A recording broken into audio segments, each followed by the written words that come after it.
if somebody had offered you a point at half time when you were 2-0 down, would you have taken it?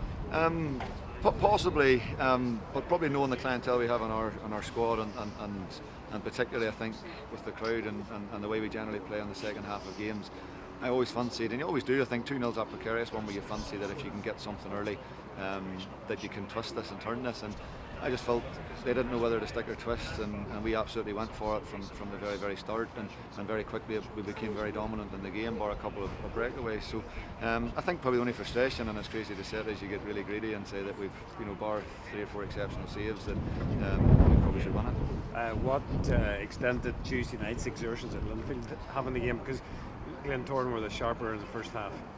They weren't for me, and I think the first 10 minutes of the game I thought we started exceptionally well, and then I don't know how to describe it, but the decision that leads to the first goal, and we're all in football long enough to know that goals change games and give momentum and shots in the arm and everything else, and we had a great start to the game, but I felt that was like a hammer blow to us for about 20-25 minutes, both mentally and physically, and I think all of a sudden then we looked like we felt the exertions of Tuesday night, whereas in the first 10 or 15 minutes of the game we didn't, and you probably can quantify that further by saying that if we score after 15 minutes we probably kick on to go and be really, really strong. So I felt the sharpness that they showed, and yes, we did ride our luck. We had a couple of other chances where it could have been 3 possibly. They had a couple of other chances possibly where it could have been 3, but to me that's all down to the carnage of that first decision, and it makes it extremely hard for us. Well, it's a terrific response from your players, and changed things at half time, 3 at the back, bringing on James, and that sort of influenced the game. Yeah, you look at the Coleraine game here, which was probably a bit helter-skelter.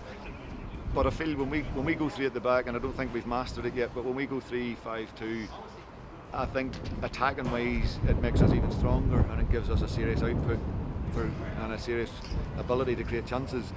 It also at times can leave us a bit caught at the back as well, but when you look at being 2-0 down at half time, you have nothing to lose. So the key thing was you had a fair idea it would make us even stronger in the second half with the ball, which it did.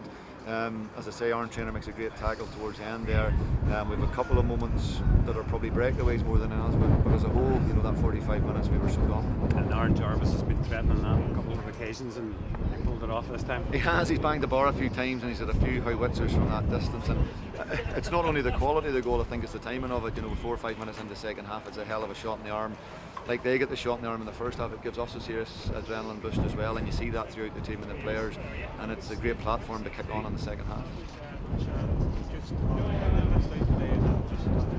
Yeah, just after that challenge on Tuesday night that again went unpunished or whatever else. So it's been an interesting week from that point of view, but yes, hopefully a few weeks maybe we'll be back in contention. And you'll be looking forward to getting sort of a rest more this week. Obviously 3 games last week.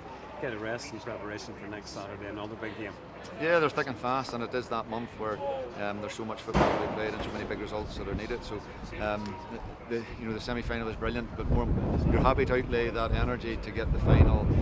We've shelved the final now, and we'll worry about that in February. But the key thing is now, as you say, that we rest and recharge, not just for the next couple of weeks, but particularly when you look at over that festive period of those 2 weeks, it's crazy. So it's so important that we have as many fresh bodies as possible. That's what I was going to say. In terms of training, is it as much about resting as it is about training at this stage? It's probably just maintenance. You want the intensity there, but you bring the volume away down in relation to probably the duration of the sessions more than anything else. So the key thing for us is to keep that level of sharpness that we've showed today in the second half, but try not to jade the players.